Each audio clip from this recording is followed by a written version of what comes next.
I'm Mate Rimac, founder and CEO of Rimac Automobili.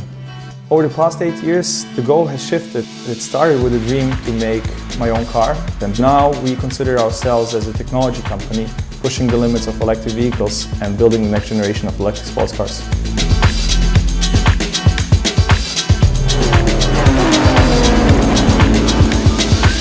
Mate, how did you get here from where you were before? My passion was always with cars. So as soon as I turned 18, I bought myself an old 1984 E30 BMW for hooning around, you know. But being from Croatia, I read a lot about Nikola Tesla. And I was always inspired by him, but especially by the electric motor. I was always asking myself, you know, why is nobody building an electric race car or electric sports car? And then one day, the engine of the BMW blew up, and I decided to combine my two passions, electronics and cars, and show what electric cars can do. So I converted this BMW in my garage into an electric car, and I started to compete. I went on races, and at the beginning, everybody was just laughing at me, like, what are you doing with this washing machine on a racetrack? You know, like, can I charge my phone on your car, and these kind of jokes. And you know, that was a different time. Now electric cars are interesting and sexy, you have Tesla, but back then nobody knew about Tesla. It was something completely new. Nobody saw electric car at racetracks. And at the beginning, the car wasn't really that great. It would fall apart on races, the differential would break, the shafts, I would have problems with the batteries. But after every race, I would come back home and improve the car, make it faster, more reliable, better, you know. So you were development testing as you were just having fun with it on the racetrack? Yeah, you know, I had more than just a hobby in my mind back then already. I wanted to make a business out of it, so I used this as a test bed. And eventually it became competitive and it started winning. And in 2011 I broke 5 FIA and Guinness World Records with it for the fastest electric car. How did it get from being in the BMW to something that you could market and create a business around? Basically, I wanted to make my own car. You know, I knew it's difficult to make a car and that hundreds or thousands of people have tried and failed, but there were Horacio Pagani and Christian von Koenigsegg who have done it. And I basically wanted to do what they have done. So I went, for example, to the University of Mechanical Engineering in Zagreb, in Croatia, and I asked them for advice, and they told me it's impossible to build a car in Croatia. Give up. The sooner you give up, the less people will go under with you. So I said, okay, seems like, you know, I have to figure it out on my own. You know, going from the BMW, I didn't just want to convert this old car and improve it until infinity. I wanted to build my own. So I met Adriano, who is today our head of design. He was working for GM at that time in Germany as a designer, and we decided to develop the car. I was responsible for the technology, and he was doing the design. And it was just the two of us. I was in the university, he was working for GM. He would work on the design after work, and I would, you know, after university. And we had some 3D models, some sketches, some renderings. And then a guy came up to me, by coincidence, a Croatian guy who works for the royal family of Gulf State, and said, look, you know, the stuff you're doing with your BMW is quite cool. I'm looking for interesting opportunities to invest into. So do you have something to show that I can bring to, you know, to Abu Dhabi? And we made a brochure with, you know, specs of the car, renderings, and he went there and he called me like, they want to order 2 cars. And I said, you know, great, but there is no car and there is no company, it's just the two of us. And the next day he called me and asked, how much do you need? Of course I said a stupid figure, that I thought it's enough to build a car. And we started to negotiate about the investment that they invested into the company. We decided to build it, you know, and that was beginning of 2011. And we wanted to show the car at the end of 2011, in September 2011, at the Frankfurt Motor Show.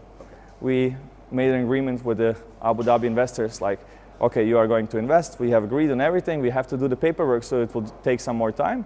So I will lend money from everywhere I can, and I will employ the first people, we'll start to build the car, book the stand in Frankfurt, and then you are going to pay back all the debt. And that's how we started off. In April 2011, the first employees joined me, so we had 5 months to build the first car. And nobody did that before. Croatia never had a car industry, so I couldn't hire anybody who has done anything like that.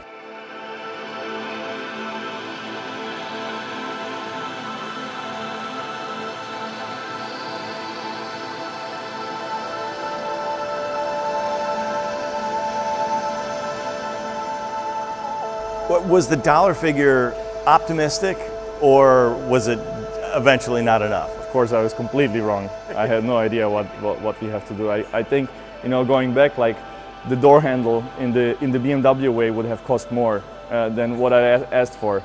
But we had to figure it out. We had to do it. We had the stand booked. We were working day and night, Saturdays, Sundays. We would sleep on the floor. We didn't believe we'll make it at some point, but somehow, the car going on the truck before Frankfurt, we still putting on the last parts, and there it was, the beautiful red Concept 1, the first one. And we were just 5 people at the time when the first car was built. But with the Abu Dhabi guys, it didn't really work out well. It took a lot more time than we expected. We completely ran out of money, like months before Frankfurt. We didn't pay the rent for the facility. The electricity company came to turn off our electricity in the facility. We couldn't pay our suppliers, they were calling me. So it was really difficult. And finally we came to the moment where we can sign with them, when the paperwork was done. And we would finally get the investment. And we really needed that money, so I flew to Abu Dhabi to sign the agreements. And then after almost a year of negotiation, he said, you know what, we don't want to do this in Croatia. If you want to get the money, you have to move the whole company to Abu Dhabi. And I really needed it, but I still said no. Yeah. I wanted to do it here. One of my motivations is also to do something good for the country and build up a car company and show that it's possible to do it here. And I didn't want to live in Abu Dhabi, to be honest.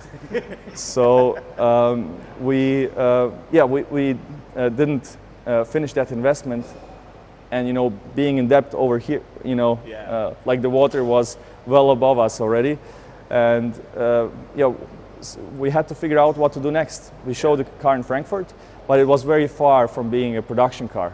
By the way, at this point, you're what, 24, 25 years old, perhaps? 2011, now I'm 29, so... So 23, 22? Yeah, I was 22 at that time. So at that, you're 22, you're not going to give up, and that's... Like, you'll figure it out. I think it's almost like a gamble then, you're already all in, right. So what are you going to do, back up? So there's several things we figured out at that time. So one, we were completely out of money and in debt. We didn't know what to do next because the car was far from being a production car.